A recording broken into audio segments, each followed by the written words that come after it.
it's Pete here from the Pain Toolkit, and it's quite a sunny afternoon here in Essex actually, and I'm doing another Pain Toolkit interview with a good friend of mine called Jack Chu. Does he need any introduction? I don't know. This guy, everybody seems to know this dude, from MSK land. So anyway, without further ado, Jack, good afternoon to you. Thanks very much for taking part in doing the interview with me. I appreciate it. Over to you. Pleasure to be here, Pete. Yeah, I'm Jack Chu. I'm a physiotherapist, suppose known in the MSK world as a podcaster. Late 2013, launched the Physio Matters podcast, which has been surprisingly popular ever since, and we've done monthly episodes and been able to keep up with that. And I think that's kind of why people know of me. Now run a team of interviewers and sort of media version of trying to get good messages out there, but also challenging some of the poor narratives that exist, mainly to try and get better messages out to improve the healthcare of patients in the UK and beyond. So that's me in a nutshell. So it's funny you should say that, Jack, because I was talking to Mike James about this morning. It was on Twitter last night about the dodgy messages that are still running around out there from healthcare professionals. And I saw it on Twitter and I'm thinking, well, who the hell's telling everybody these dodgy messages like? I mean, I can't imagine they learn this, dodgy stuff while in med school or physio school. So where do they go and learn it? And the physios I know, all well-meaning people, and I just and healthcare professionals. So why would all this bed rest and all this other twaddle still bumping around? Well, what's going on? Do you know what's going on, Jack? Yeah, well, I've thought about that a lot because I'm always trying to come up with solutions to it, and I think analysis of the problem needs to be at the heart of before you start cracking on with trying to solve it. And so I've thought about that a lot. I think you're right in saying about things being well-meaning. I think that's at the heart of it, is that it self-selects into caring people and a caring nature that people go into this, my profession of physiotherapy, but also all the adjacent professions around healthcare and medicine. And because of that being the default, I think people then do succumb to some misinformation themselves as professionals. And so that misinformation ends up just being sort of Chinese whispers occur, and also people try something and then they get, because sometimes it might work in inverted commas or help someone temporarily, they then perpetuate that, or they take an example of something working and then assume it will be fine for everyone. And then also people get attached to certain styles or interventions or potions that then become part of their identity professionally, becomes part of their expertise and stuff like that. So it becomes quite tethered to them, and that makes it quite challenging to unpick, which is some of the work that myself and many others have been doing to try to challenge it forcefully, because it's quite ingrained into the culture in healthcare. Pseudoscience has got kind of deep in there, and we've got to try and tease it out quite aggressively sometimes. Well, you're on the case, and I know others are on the case as well. I mean, Mike was telling me about that this morning, but sometimes if I had any hair on my head, mate, I'd bloody walk around like a punk rocker. I would, I mean, it's pretty, like your hair actually, where it's anyway. It can only improve, I mean, the fact that you're doing so much in MSK land and through the podcast and all the information that you're putting out there. I mean, it can only get better, and somewhere along the line, the speed bumps, I guess, with the dodgy messages will sort of flatten out a bit. But as you know, I'm not a healthcare professional. I'm just a dude who sort of self-manages pain and whatnot. So you say that you're still seeing people with pain, and I think one of the hardest job for most healthcare professionals, is what the messages I get, and sometimes it's tricky for me as well, is getting people past that big hurdle of starting to self-manage. So say for example, someone comes to you today, they're a bit struggling and with their pain and all that. I mean, how would you what would be the key 3 or 4 things or message that you were sort of hone in on? Listen, we can't do people. We've gone for this test, that test, seen that healthcare professional. God knows we've been, become, I call them NHS tourists. you know, we've been round the houses and all of a sudden we come to Jack Tune and thinking, well, what the hell's this bloody geezer going to talk about that I haven't heard before, like, you know? So what would be your sort of hook to reel them into thinking that when they leave your consultant room, they're walking out and thinking, do you know what, I think I can do this. What Well, would I be think the messages? yeah, it's a great point. I think I can't help but wonder. I don't win them all, but sometimes we see patients that have been through that process that you're describing. I think because of the podcast and other things we've done means that we sometimes see people in what we'd consider sort of tertiary care or eighth different opinion. So I'm very familiar with what you're talking about, and I'm also very honest with patients when they come in that circumstance that it may well be that at the end of this, I don't suggest anything especially new, or I want you to tell me if you're rolling your eyes, having heard a lot of this before. I'm trying to make sure that I bait them into a conversation that's very much cards on the table. And that brings me to what I think is point number one that I make sure that I do and my staff here do, is that just make sure that the person leaves feeling heard, feeling felt, feeling understood, even if between us we're not able to come to anything novel in terms of solution, we at least can really thrash things out and understand it. And that's not always easy. Sometimes these things are quite deep rooted, or sometimes it feels like these stories had to be recounted so many times. I know you refer to things as war stories, and sometimes we've got to try and find a balance between not letting it descend into the sort of wallowing of a depth of narrative that they might not want to share, but also want to try and understand the detail that makes it different to everyone else's journey. There is an individualized nature of it. But when they've then shared that, and I've heard that story and listened as carefully as I can, I think one of the things that I've noticed is that there's no massive difference between me interacting with a patient who's an expert in their story and I know a bit about what I know and I'm trying to understand it thoroughly. There's no massive difference between me then um, having a similar conversation of sorts with an eminent professor who knows what they know. They're an expert in their story. And again, all I'm doing is listening as carefully as I can, thinking of questions that might bring out more from that story. And then from that, working on areas in which I want to explore, being genuinely inquisitive. And I am, I don't know, call it nosy, but I am very interested in the detail that's not yet been said, regardless of whether that's a professor or a patient. So, but once that's been shared, and you mentioned about how you might guide them to self-management rather than shopping around for different modalities, and obviously they come to see us. They soon into the conversation come to realize that we're not suddenly going to wheel out a machine or a gadget or a gizmo. It's going to be more involved. It's going to be more integrated. They might have been assessed in and around our gym environment. It's going to be an active process. But I tend to say, and it's a bit cheesy, but I say to people, like, I want to try and, regardless of how we get there, I want to assess thoroughly where you are at right now. And that's not just a physical thing. Like, just generally tell me about your current circumstance. And then tell me about where you want to get to. So recognizing that they then individualize those goals, and I don't, and they sometimes will say, oh, well, I want to start pursuing, and it's like, well, no, what is it you want to try and get to? Let's think about whether that's reasonable or not, or realistic or not, and then start to think, what are the ladders between those 2 points, or what are the rungs of that ladder? Because unfortunately, it is a ladder rather than a lift, and then unfortunately, it is more involved than me finding a fix. And I tend to try and do it that way. So if we think about it functionally, what can we do to try and train your system, modify your lifestyle, look at self-management techniques and various different tactics that you can then come up with a battle plan to try and get you from where you are to where you want to get to.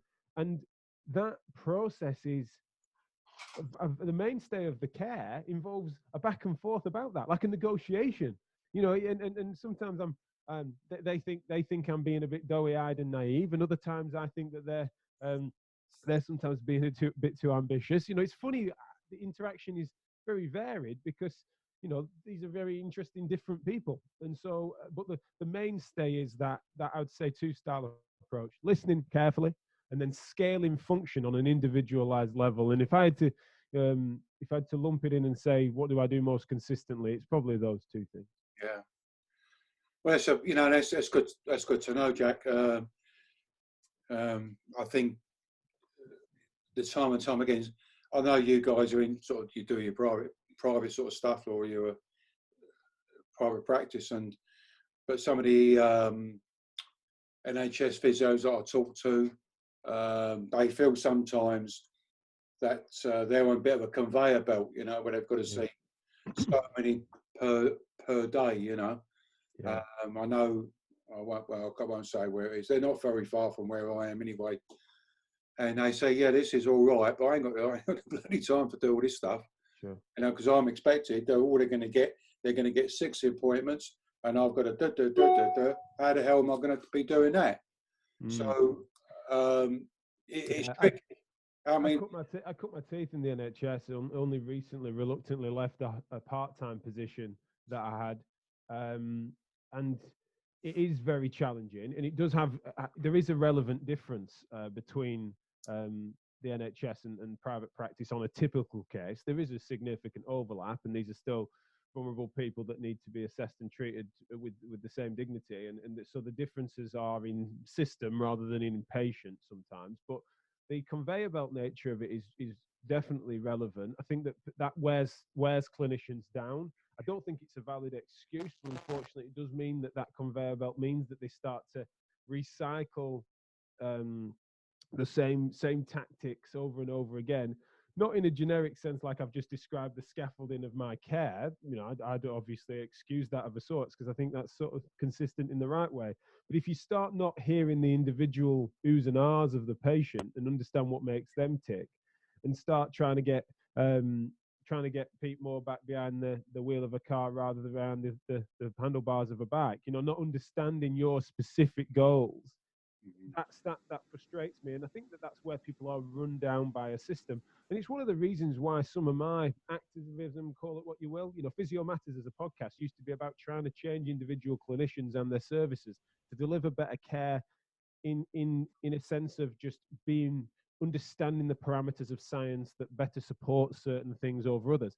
Whereas now, obviously, moved into through the BigRs project, now MSKR, which is an independent think tank non-profit that we've launched, which is trying to change some of the systematic factors that's affecting people, the time that they spend with patients, the system in which that they're expected to comply with, how many times they're meant to see them. How can we try and change that on a small and large P political level?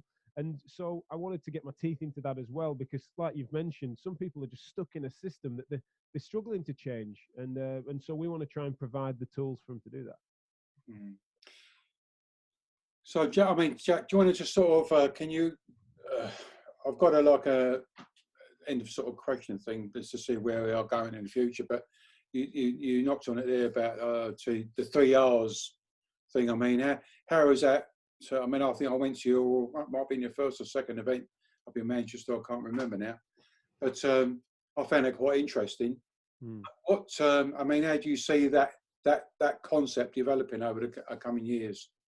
Yeah, well, it came about from a chance encounter, really, where a lot of the things we've been talking about with Physio Matters as a podcast, it was becoming so consistent. Whether we were talking about how to design a service or how to treat an unstable shoulder, it kind of a lot of the same themes sort of emerged, really, some of which we've already talked about, but also trying to encourage people to self-manage in order to decrease the social burden on our society at large for persistent pain. So we kind of all wanting the same thing, but a lot of the conversation became disjointed, especially on the internet. So it's trying to bring people together in a room to have hearty debate where we can disagree, but still cordially, and really try and move forward and drive towards change we call reform. So the big R's were reasoning, responsibility, and reform, which we felt captured a large portion of interesting conversation and interesting people.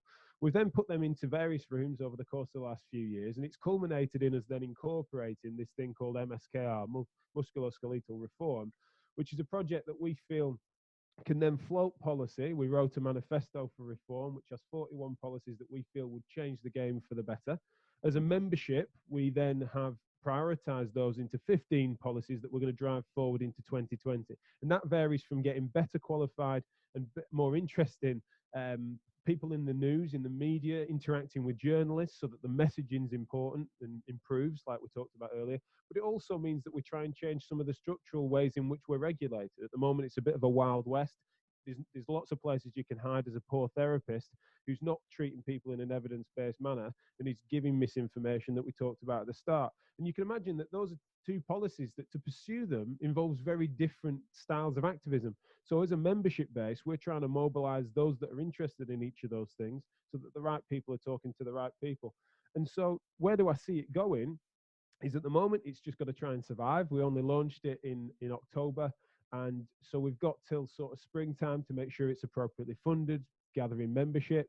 I mean, by the way, members, it's not just therapists. We've got patients, carers, interested business personnel, students, and it's not physios only. It's osteos, doctors. Anyone that's got an interest in musculoskeletal and pain can join as a member and be involved in the change, vote on the policies, and we're being as explicit as we can about what we're trying to achieve.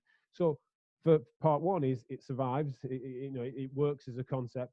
And then part two is we drive towards these changes as a means of soft power. So instead of us just feeling a bit squashed and shaking our fist upwards, we actually get stuck in and try and change things on a policy by policy level on something that's a consensus that we all seem to be at the moment agreeing on, which is nice. So that's what we're looking for. And I should be, as the director of that, measured against how many of these policies we've moved forward in 2020. And if I've not done half of my job as I proposed to, then either the thing folds or someone takes my place. That's the plan.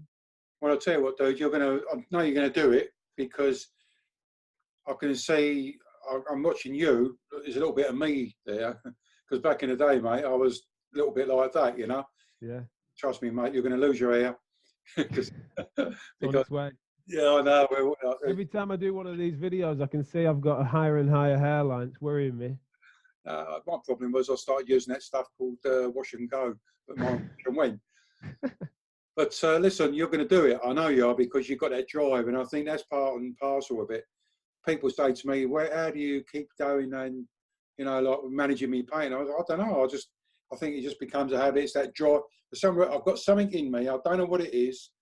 And you've got it. I can see it in you, son. Is where you're focused. You know where you're going. You're going to get battered around a little bit by the naysayers, but you just got to brush them off. Just keep focused, and you know where you're going to go. But listen, I'm going to ask you a bit of a last question. Now, for me, when I started off in this game, I suppose it was around 94-ish, something like that. The internet really didn't exist, and how I contacted people was through one of them. And a pen, like, and an ink, and Quitman ink, yeah, and a telephone. I mean, go back in here more like a bit of a bloody slate and a bit of chalk, like, Sending pigeons to your paint toolkit. How I contacted people was via telephone or writing a letter to them, Of course, yeah. But I mean, where we are, when I look back to where I was then, or where pain management was then, to where it is now, this is bloody Captain Kirk stuff, mate, Yeah, absolutely. So knowing that knowledge, knowing that fact that, things are marching on quite quickly, and I mean, I'm going to be using more digital sort of stuff to my advantage, because I'm fed up travelling around and whatnot. Sure. So I want to do more of this sort of stuff. Well, where do you see pain management and pain self-management in, let's say, the next 10 years? Yeah, I think that one of the big things, and it could go for better or for worse. Like, I'd love to say this is the pitch to utopia and it's all going to go well, but it could go dystopian, it could go badly, is the interaction between man and machine, the way in which we interact with the AI technologies. So I think that increasingly people are going to be put through a AI system for triage of a sort. So whether they've got persistent pain or a new advent of pain, they put in some of their symptoms or some of the ways in which it affects them, and then it sort of helps to interact. Yeah, you've got your headset there, exactly. Something like that, I mean, I'm working with a buddy of mine, Dennis Martin, up in Seaside. Yeah, I know Dennis. Sort of, yeah. Because I only found out from these Dutch fellas last year that these you can connect with other people, like, Yeah. So, I mean, stuff like that is gonna. I think it's going to be integrated into medical triage and assessment, and then a bit of treatment and management, and so yeah, you'll have your pain group but it'll be in headsets and it'll be in cyberspace and stuff. So I think that's where it's going to go. But the reason I put a bit of caution to it is that if we don't appropriately integrate the personality that comes with it that a robot can't simulate yet, the fact that there's some oohs and ahs of empathy, there's something that makes me not just go through an algorithm, but if I'm getting to know you and you're a bit different, or there's something a bit of a miss today, for me to pause and just check in on you and things like that, the individual oohs and ahs of a consultation, if we don't integrate that sensibly and make sure that there is something very human that needs to be at the heart of healthcare, then we could end up going awry. So I'm excited for it. I think that's definitely where it's going, with or without us. But we need to have mature conversations to make sure it's done well. And so that's why I'm with you on that, Jack. I don't think you can actually beat being in a room with someone and look them in the eye. I think you build up that rapport and everything. I think how I'm, so I've been in it a couple of years now, and the numbers of people ain't going down; they just keep going up and up and up. Yeah. Now, when I first started off, they were just quoted like I don't know, 4.5 million. Then it went to 7.6 million. Then it jumped to 14, and about 5 years ago, it jumped to 28. Yeah. And then this opioid business with 500,000 addicted in the UK and whatnot. To me that's just like it's like as you called it, bloody Wild West show out there, absolutely. And I think is, although this technology, you're using your technology, I'm using this to just get the word out because it's fast and stuff like that. But I don't think you can beat. I've got another health problem and I had to go to meetings for it. And you can't, when you're in that room with people, the energy, the looking at people, you can't beat it. You do connect with people. I don't, for all the fantastic. It's another gadget. I'm just exploring it. Whether it's a run or not, it's another story. But to me, it's about how do we slow it down? I don't think we're going to eradicate pain, but go on. Yeah, well, you've got a really interesting insight into this, Pete, and I'm excited to see how you explore it, because it's very sensible what you've been describing in terms of education. We need to be greener. Let's decrease travel. Let's try to be more integrated digitally where possible. Because on an educational level, for conferences and events and stuff like that, that makes a lot of sense. And then let's try and keep some of the personalization, some of the person-to-person interaction that we think is really valuable in the healthcare interactions. We kind of recognize that that's where you can't afford much in way of flexibility. You don't want to misunderstand each other as much. So if we're going to be sensible about it, we should maximize digital technology use for, like you're describing, education, conferences, that sort of stuff. But then don't get carried away on a theme and think that everything can be done on Skype, FaceTime, Zoom, etc.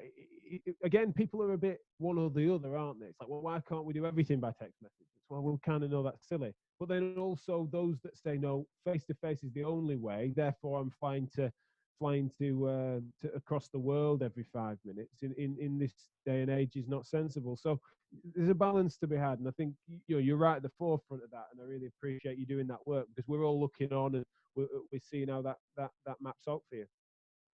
I think you've got 2 kids now, and my niece had a little baby last year, and I'm just wary. I mean, it's the amount of travel I did last year, Jack. I was just totally bonkers, But I was just thinking, I'm just thinking about my niece's kid, who, it's what if I overcook it now with the travel, how is that going to affect her, in 20 years' time, 30 years' time, And so you're in the same situation with your kids, So I think it's that balance, isn't it? Yeah.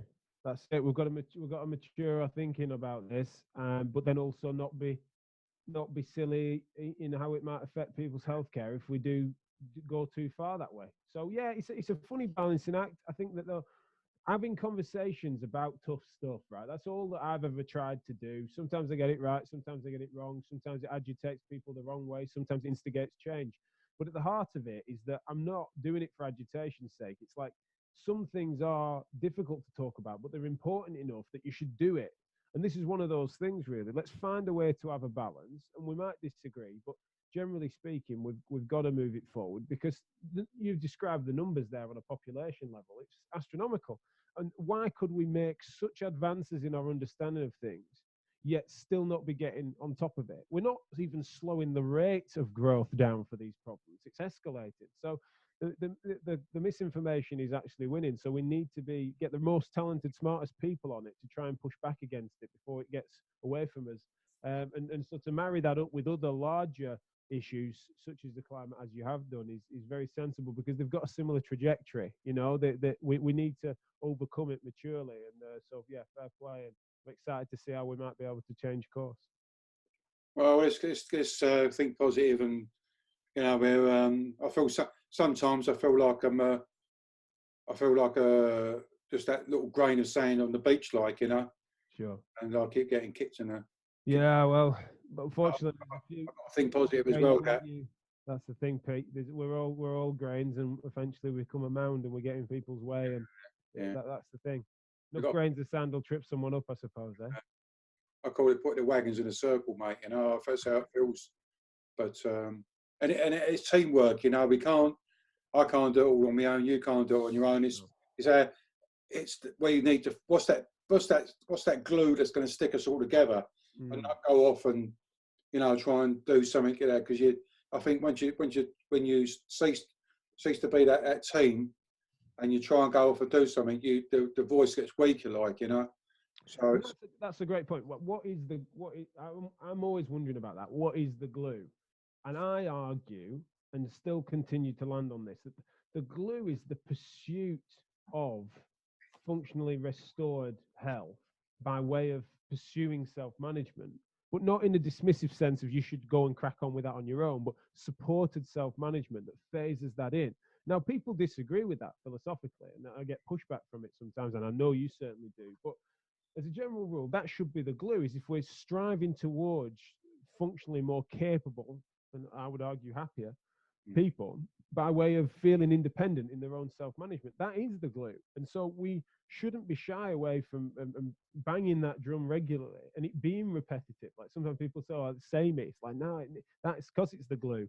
And so there's room for lots of people and lots of different opinions, but there should be that at the center of it, I would argue. And that's what we're trying to do with this think tank, is just say, look, there's lots of things we can disagree about, but when we agree on so much stuff, that can be the glue that holds us together. We can create a massive coalition of people that actually want to strive for change, and instead of just waiting around for it, we can actually change things on a policy by policy basis. And I thank you for all your support in doing that, because we need a variety of voices. It can't be an intellectual project by therapists. It's involved by your patients and the likes that work with you.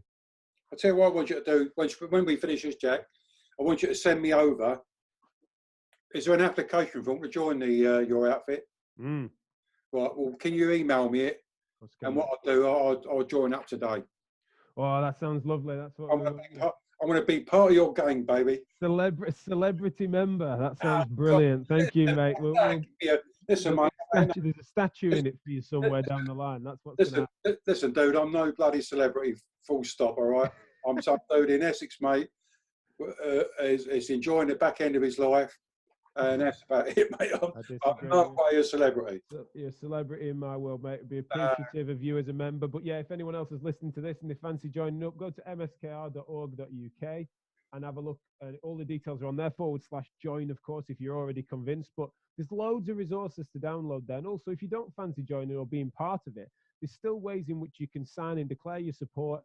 And just explaining and understanding what we're getting at, even if you disagree. You know, we love it when people engage with the arguments. There's too many people out there being dismissive, so we just want to have a good conversation about things, because we think that makes it work. So listen, guys, you're watching this now, this video, we're going to come to the end.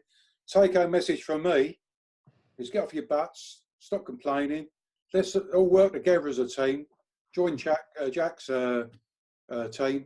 And I know we can all make a difference, but, you know, you've got to get off your butt and do something. You know, it's no good there being, you know, sort of thinking about it. You've got to take action.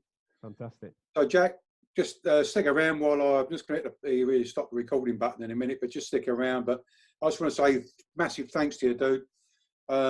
You know, for you to take time out. I know you've got your two little ones now, and I mean, they must take up a hell of a lot of your time and stuff like that. My little one is my two fat boys. Yeah, well, yeah, 6-week-old twins.